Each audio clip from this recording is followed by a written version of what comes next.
Let's face it, the era of point-and-shoot cameras is over. With people carrying around a 4K camera embedded into their phones, there's no real need for cameras like this anymore. The Canon PowerShot ELPH 100HS is basically obsolete, but it's still a fun camera to talk about. In this video, we'll be looking at this $40 camera and seeing if there's any reason for you to pick one up today. This camera is super small. It's about the size of a credit card and about as thick as an index finger. This means that it's super portable and would fit comfortably into a pocket. The build of the camera is surprisingly premium. The whole body is made of metal. I think it's metal. Feels like metal. With some plastic buttons. It's not surprising that there was some effort put into the design of the camera, since Canon had been the premier camera manufacturer for decades, and they dominated the point and shoot space especially. These would be a fairly significant purchase back in 2011 when this camera was released. It retailed for $200 then, which would be about $250 now. This is like purchasing a new premium inkjet printer or a new weed whacker today, for reference. Right now, you can find them on eBay for under $40, so it's not a great investment if you're still holding on to one. If you do find a full kit, you'll get the camera obviously with a wrist strap, which is pretty run-of-the-mill, but handy for walking around an amusement park, or if you're on a hike and you don't want to hold the thing in your hand the whole time. I feel like most people know how hand straps work. Also in that case, you might find, this is one I found in my basement, so might vary from case to case, but you get a couple of cables, one for connecting to your TV, the other for I think charging or transferring to a computer. You'll also get a battery charger. This plugs right into the wall, as well as maybe some spare batteries. On that note, we can take a look at the batteries here. They're very small, very narrow. They're about the size of an SD card, so that'll give you some indication as to how much power you'll be able to get out of it. These batteries are almost laughably small by modern standards, coming in at 760 milliamp hours. For reference, an iPhone 12 has 2800 milliamp hours, and the camera I'm filming on now, the Sony a7 III, has a 2300 milliamp hour battery. So to be fair, the Canon is a much simpler machine with a lot less going on, so you can't really expect that much out of the battery. An additional nice feature is a 1/4-inch screw on the bottom of the camera that will allow you to use a tripod or other stabilizing device for your photos or videos. This will be helpful on such a small camera that would move around in your hand a lot more than a heavy DSLR would. It would be really kind of odd to hold this thing with two hands to stabilize it, so it's nice to have that. Another nice feature is removable storage. This is pretty common, but this could be a reason why you would choose this over, or any point and shoot over, an iPhone. If you want to quickly offload your images to a computer, there are not many ways faster than an SD card. This also will give you a backup of your photos so that if you destroy your phone or something like that, your photos won't be gone. Now that we've talked about the build of the camera, let's dive deeper into the features. The 100HS only offers 1080p resolution. This does make sense considering the camera's age and the fact that 4K was even before its infancy stages in 2011. Even nowadays, I think that a 4K camera is probably a bit overkill for taking family photos unless you're going to really process them and have them printed really large. That being said, Full HD will start to look a little grainy even if you zoom in just a little. There's both optical and digital zoom offered in the camera. You can turn digital zoom off in the settings, but even optical cropping on this sensor will start to show up in the form of grain.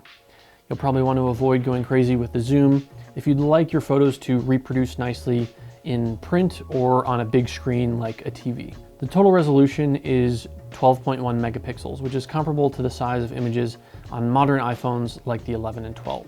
There are two modes you can put the camera in, both an auto and a manual version. The auto, as you might expect, controls most of the settings for you and allows little control over what you want your final product to look like. However, if you're just shooting on the run and you don't want to worry about how to set your camera, this would be a good option for that.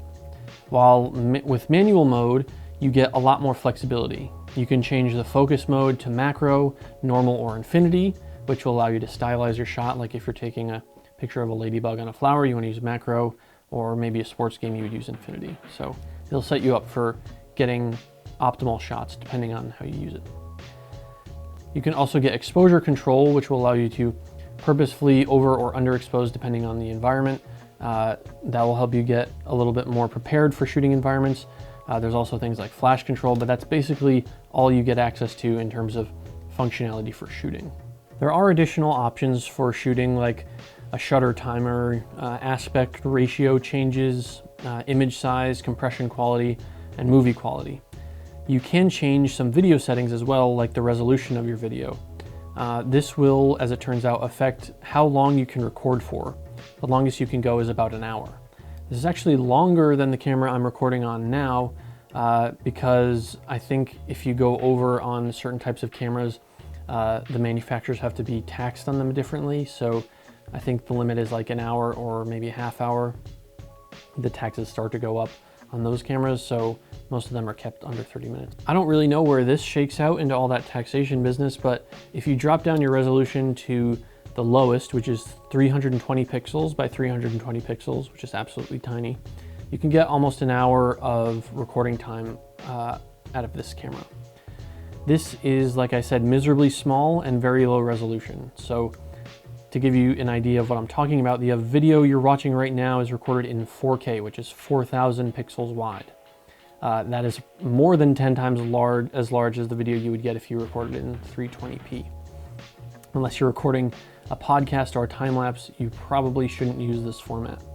It can record all the way up to 1920 by 1080p video, which is more usable and will reproduce better on a TV or a larger screen. I'll set up some comparison shots so you can see what I'm talking about here with the difference of resolution. This is 1920 by 1080p, zoomed all the way in on the camera. I hope you can see my face at all, but this is in 4K on this camera, 1920 zoomed all the way in on that camera, so you get an idea of what it looks like fully zoomed in. I'll move it to a wide angle in just a second. So this is all the way zoomed out on the Canon. So this is the most resolution you would ever get out of your camera. This is much wider than my normal shooting camera, so it'll look a little bit different in that way. But now you'll get an idea of the noise. I should make it known, if it's not obvious, that the camera's on a tripod right now, so any shake that you would normally see from someone holding a camera is completely gone. Normally you're holding the camera, so there's a lot more shake, especially with a camera that small, so just keep that in mind as you're watching these sample videos. So this is 1280 by 720, I think. So losing a little bit more resolution. I think it's maybe 75% of the 1920 by 1080 size. So this is what it looks like. I'll do a cut back and forth to compare the two size-wise and then show you the resolution scaled up. All right, doing these quick because the camera battery is dying. I don't know how many more I have. This is 640p on the Canon, 4K on there. Cut back and forth, boom, boom, boom, boom, boom. See how much resolution change there is. Okay, next one. 320p, absolutely tiny, 1/10 the size of this video. So be prepared for that. This will look absolutely terrible probably. Okay, back to the review, go. So we've covered the specs and we know what this little guy is capable of. The big question now is, if you get one of these, what would you use it for? If I'm being realistic, there aren't many things that you would use this for that you wouldn't use an iPhone for. Most people aren't wanting to carry around a separate camera to take photos at their kid's soccer game or on a family trip to the zoo. The main advantage of a camera like this is probably dedicated capacity for image and video storage, as well as removable storage. So it's super easy to get more storage dedicated to just photos, and you've got the photos on another device in case you want to create backups or keep your photo storage separate. You could use this camera for recording YouTube videos or other scripted content, but you could also do that with the even easier to use front-facing camera on a smartphone. The one place I could really see this coming in handy is if you're in an industry that requires documentation of some kind, like an inspector, or you're working in real estate. I've seen people use cameras like this separate from their phone to keep their work photos separate from their personal devices for security and privacy purposes. If you need to do that, this would be a good budget option for your camera, although there are many good modern alternatives available as well. Another good niche that this camera could fill is if you have a kid that's getting into photography or wants to learn more about photography, and you don't want to spend the hundreds of dollars on a nice camera, or maybe even one of the rugged cameras that they make these days. Getting something like this would be a good option because it's inexpensive, it's small, it's probably pretty durable. You could probably get cases for them, little silicone ones as well, that would protect it from a drop. But if you have a kid who wants to get into photography, this is a good option because they can start learning the basics of exposure, framing, even video recording, all that kind of stuff. This is probably the cheapest you're going to get for a camera these days, so it's worth considering if you have kids. At the end of the day, these cameras only remind me of the first cameras I have. They basically just serve nostalgia for me at this point. This camera sat back up on this shelf. I still have the first camera I ever had, but I personally wouldn't use one of these, but for people who are more familiar with cameras than smartphones, or you have maybe a use case for a separate camera, this might be useful. For now, I'm gonna stick to snapping photos with my iPhone. Thanks so much for watching all the way to the end of the video. I hope you found the content helpful. A special thanks to my current subscribers, especially my most recent one, Mahesh Bajaj. Thank you. If you're new here, hit that subscribe button and the bell to see more videos like this. Let me know what you thought of the video or what you'd like me to discuss in future videos. I do my best to reply to every comment I get, so hit me up in the comments below. Thanks again for watching, and I'll see you in the next video.